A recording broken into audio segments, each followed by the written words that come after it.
দেখছেন নি যেই নবীজি নূরের নবী, যিনি পায়খানা মোবারক নূর, প্রস্রাব মোবারক। আরেকটু আস্তে কয়েন সরব।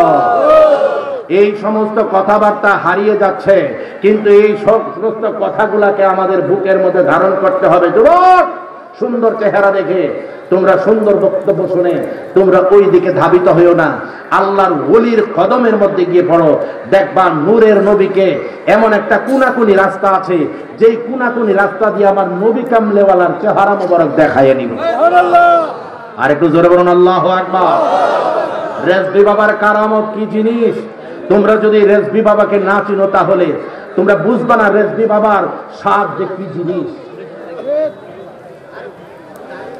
বন্ধুরা আমার, আসল কথাটা বলা যায়, ওই সাহাবীর নাম কি ছিল? আব্দুল্লাহ বিন রাওয়াহা। 3 নম্বর সাহাবী। 3 নম্বর সাহাবী বাড়িতে গেছে। যুবক, শুধুমাত্র নতুন বিয়ে কইরা আনছে, বউ ঘরের মধ্যে আসছে। ওই সুবহানাল্লাহ, নতুন বউ ঘরের মধ্যে। 3 নম্বর সাহাবী, যার নাম হচ্ছে আব্দুল্লাহ ইবনে রাওয়াহা। আব্দুল্লাহ ইবনে রাওয়াহা ঘরের মধ্যে গেলেন। ঘরের মধ্যে যাইয়া, ঘর থেকে না, ঘরের মধ্যে গেলেন না, সরি ভেরি ভেরি সরি, ঘরের মধ্যে গেলেন না, উঠান থেকে দরজার বাহিরে থেকে বলতেছে, বিবি গো, ও বিবি, আমার নবী ডিক্লারেশন করেছে আমি যুদ্ধে যাইতে হবে। কিছুক্ষণ আগে তোমাকে বিবাহ করে কবুল করিয়া তোমাকে নবপত্নী হিসাবে ঘরের মধ্যে আনছি, আমি তো চলে যাচ্ছি যুদ্ধের ময়দানে।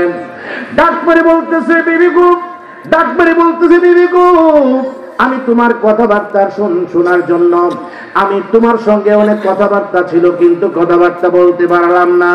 বিবি ডাক পরে বলতেছে, স্বামী গো, ও প্রাণের স্বামী, মদিনার জমিনের মধ্যে শুনছি আপনি নাকি বহু সুন্দর, এত সৌন্দর্য একজন সুদর্শন পুরুষ আর নাই, এত যুবক এত সুন্দর পুরুষ আর নাই, কিন্তু আপনি চলে যাচ্ছেন। আপনার চেহারাটা দেখবার, আপনার শরীরটা দেখবার জন্য আমার বেকুল হয়ে যাচ্ছে, কিন্তু আপনি একটু কাছে আসুন, আমার নবীজি আপনাকে অনুমতি দিয়েছে যুদ্ধের ময়দানে যাওয়ার জন্য, কিন্তু একটু কথা বলুন, আপনি বাহিরে দাঁড়িয়ে আছেন কেন? বাসর হয় না, আপনার সঙ্গে কোনো কথা হয় না, আপনি একটু ঘরের মধ্যে আসুন, আপনার চেহারাটা একটু দেখবো। যদি আপনি যুদ্ধের ময়দানে যান, যদি শহীদ হয়ে যান, তাহলে তো আপনাকে আর দেখতে পারবো না। তাহলে কি করব? যদি যুদ্ধের ময়দান থেকে আর না আসতে পারেন, আমি প্রেম নিবেদন করার জন্য আপনাকে কথা বলি নাই, আপনি ঘরের মধ্যে আসুন, আপনার চেহারাটা একটু ভালো করে দেখে নাই, কাল হাসরের ময়দানে যেন আপনাকে টুকাইয়া টুকাইয়া আমি বের করতে পারি। ঠিক কারবে বলুন সুবহানাল্লাহ। এই কথা বলার পরে স্বামী ডাক করে বলতেছে, ও বিবি, ও বিবি গো, প্রেম নিবেদন করার সময় নাই, আমার নবী রহমতের নবী, মায়ার নবী, বরকতের নবী দাঁড়ায় আছে, নবীজিকে এমন ভাবে অপেক্ষামান রাখা ঠিক হবে না। আমার নবীজি বলছেন, যার যার মা বাবা স্ত্রী যদি করে থাকে, তাকে নিয়ে তার কাছ থেকে তোমরা বিদায় নিয়ে চলে আসো। এখন আমি তোমার কাছ থেকে বিদায় নিচ্ছি, তবে বিবি একটা কথা বলে যায়, যদি আল্লাহ পাক রব্বুল আলামিন আমাকে যুদ্ধের ময়দানে শহীদ করেন, আমার নবীজি ভবিষ্যৎবাণী দিয়েছেন আমি আর ঘরের মধ্যে ফিরতে পারবো না।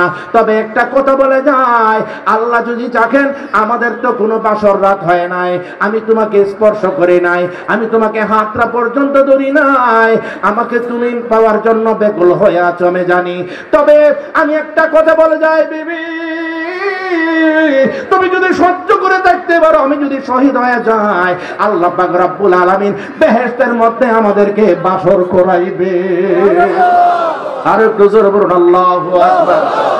মিরপুরের যুবকরা রে, ও মিরপুরের যুবকরা, আজকে তোমরা কি হয়ে আছো?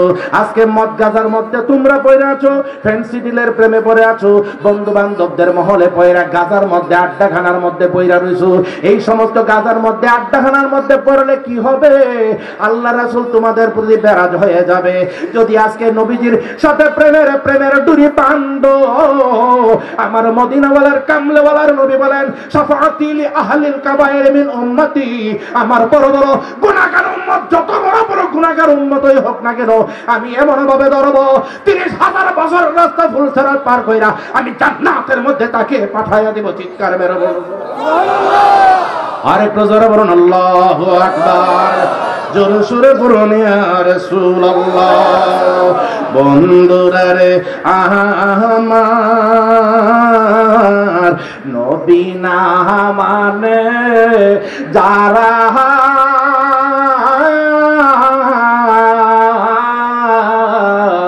মহাহের কাফের তারা, মহাহেদ কাফের তারা এই দুনিয়ায় ভজনে তার নাই মজুরি,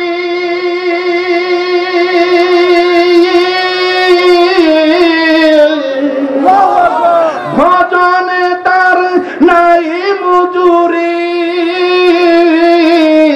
সাফে লেখা যায় পারে কে যাবি নবীর নৌকাতে আয়, হে যুবক পারে কে যাবি নবীর নৌকাতে আয়, বেসরা নিয়ে যারা